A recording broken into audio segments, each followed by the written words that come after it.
Merit பெரிய மிஷினுக்கு பாபினில் எப்படி நூல் சுற்றுறதுன்னு பார்க்கலாம். இது ரொம்பவே ஈஸியாக இருக்கும். இது மேலே ஸ்க்ரூ மாதிரி இருக்கிறது பார்த்திங்கன்னா அதை ஒரு அட்ஜஸ்ட் பண்ணுறது.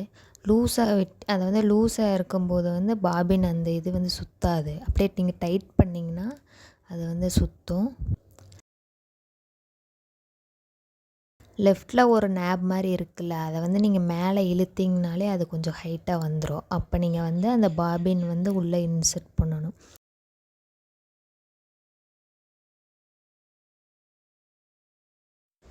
இப்போ இந்த இன்சர்ட் பண்ண பாபினில் நான் நூல் சுற்றிக்கிறேன். நூல் சுற்றுறப்ப நம்மளே பார்த்த மாதிரி நூல் சுற்றணும்.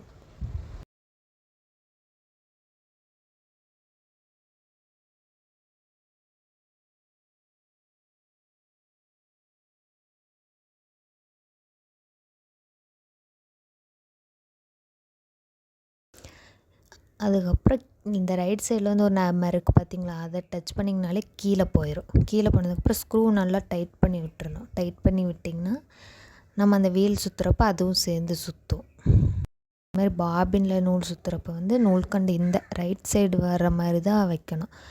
அப்போ தான் நூல் சுற்றுறப்ப ஈஸியாக இருக்கும்.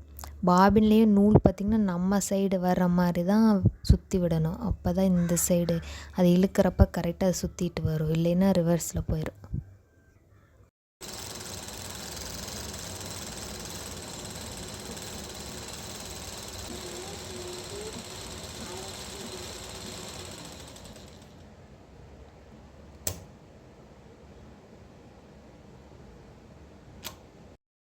ஃபைனலாக பார்த்திங்கன்னா நூல் எப்படி நல்லா சுற்றிருக்குன்னு உங்களுக்கே தெரியும் பார்த்தாவே.